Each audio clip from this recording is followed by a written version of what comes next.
میرے ہاتھ میں تھا جب تک میرے مصطفیٰ کا دامن، میرے پاؤں چومتی تھی یہی گردش زمانہ۔ اقبال کہندا سبب اس کا کچھ اور ہی ہے جس کو تو خود سمجھتا ہے کہ زوال بندہ مومن کا بے زری سے نہیں۔ تو حضرت دہیہ کلبی نے وہ خط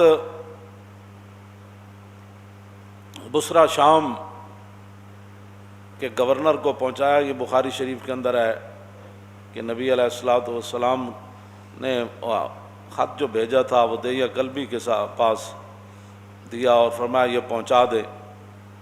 تو قیصر روم جو ہے وہ حضرت ابو سفیان کہتے ہیں کہ ہم تجارت کے لیے گئے ہوئے تھے، تو قیصر روم کو پتہ چلا کہ مکہ مکرمہ کے بڑے بڑے تاجر اور بڑے بڑے قریشی یہاں آئے ہوئے ہیں، تو انہوں نے بلا لیا ان سب کو پکڑ کے لاؤ۔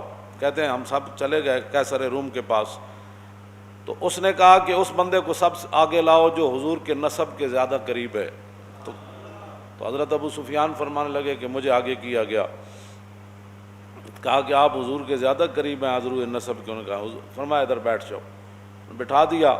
فرمایا میرے ساتھ جتنے ساتھی تھے ان کو میری پیٹھ کے پیچھے بٹھا دیا اور کہا کہ اگر یہ حضور کے بارے میں غلط بیانی کریں تو آپ نے مجھے بتانا ہے۔ اس نے پھر رسول اللہ کے بارے میں، یہ بخاری شریف کے اندر موجود ہے، اس نے پھر رسول اللہ کے بارے میں سوالات کیے قیصر روم نے۔ تو اس نے ترجمان بلایا، کہا کہ ان سے یہ پوچھو کہ جنہوں نے یہ دعویٰ کیا ہے ان کا نسب کیسے ہے، کیف نسب فیکم؟ تو کہنے لگے میں نے کہا کہ فینا ذو نسب، اور تو بڑے عالی نسب والے ہیں، بڑے بلند خاندان والے ہیں۔ پھر اس نے کہا کہ ان سے یہ پوچھو کہ آپ کے خاندان میں حضور سے پہلے کبھی کسی نے دعویٰ کیا نبوت کا؟ تو انہوں نے کہا آج تک نہیں کیا، حضور نے دعویٰ کیا۔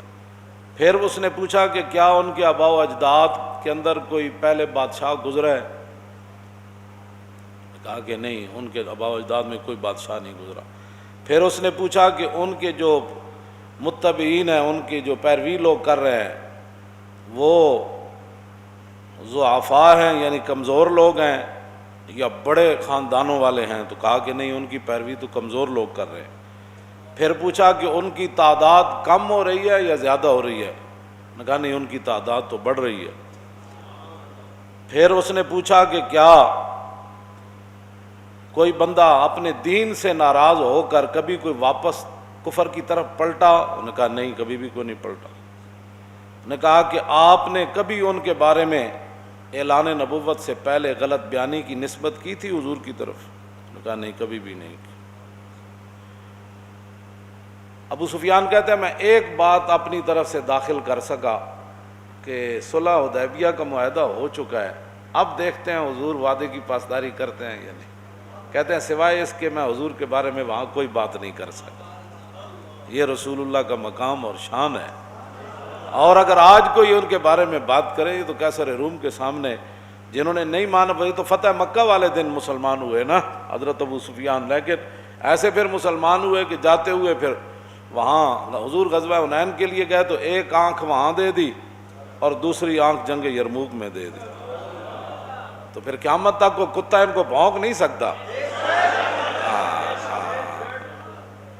اور جنگ یرموک میں جب حضرت ابو سفیان نے بات کی تھی نا، سب صحابہ نے کہا کہ حالات اس طرح کے ہیں، تو ہر ایک نے خطبہ دیا، تو حضرت ابو سفیان کہنے لگے اہل اسلام حضر ما ترون، یہ منظر دیکھ رہے ہو ہم کتنے ہیں اور وہ کتنے ہیں، ان کا جنگی ساز و سامان کتنا ہے اور ہمارا کتنا ہے، ہم وطن سے کتنے دور ہیں، ہم ان کے وطن میں لڑنے کے لیے آئے ہیں۔ جب یہ باتیں کی تو صحابہ ظاہر ہے موجود تھے سارے بڑے بڑے، تو فرمایا پریشان ہونے والی بات نہیں، فہذا رسول اللہ،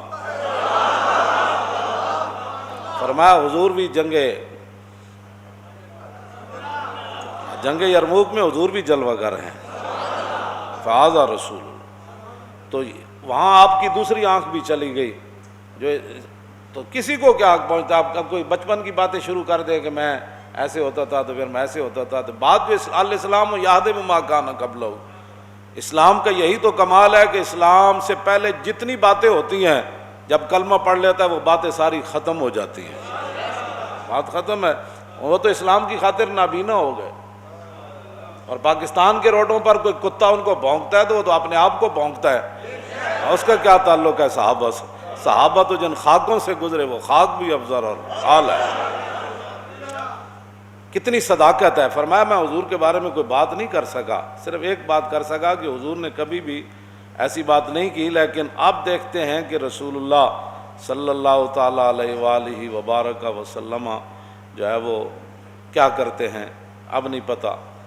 تو کہا کہ آپ یہ بتائیں کہ آپ کی ان کے ساتھ جنگ ہوتی رہتی ہے؟ انہوں نے کہا ہاں جی بالکل ہوتی رہتی ہے۔ انہوں نے کہا کہ وہ جنگ کا نتیجہ کیا ہوتا ہے؟ کہا کہ الحرب سجال، جنگ تو ایک ڈول ہے، جس طرح پانی بھرنے کے لیے بندہ کنویں میں پھینکتا ہے تو ڈول، تو کبھی ایک آدمی پانی ڈول سے نکال لیتا ہے، کبھی دوسرا۔ مطلب یہ تھا کہ کبھی ہم جیت جاتے ہیں کبھی وہ جیت جاتے ہیں۔ یہ اس نے پھر پوچھا کہ وہ آپ کو حکم کیا دیتے ہیں، کس بات کا؟ انہوں نے کہا کہ قلت یقول اعبدوا اللہ وحدہ ولا تشرکوا بہ شیئا واترکوا ما یقول آباؤکم ویامرنا بالصلاۃ والصدق والعفاف والصلہ۔ انہوں نے کہا کہ وہ ہمیں حکم دیتے ہیں کہ جناب اللہ کی عبادت کرو، اور جن پر تمہارے آباء و اجداد تھے بتوں کی پوجا کرتے تھے وہ سارے معاملات چھوڑو، اور حضور ہمیں نماز کا حکم دیتے ہیں، سچائی کا حکم دیتے ہیں، پاک دامنی کا حکم دیتے ہیں، اور رسول اللہ صلہ رحمی کا حکم دیتے ہیں۔ کہا کہ حضور یہ ہمیں حکم دیتے ہیں۔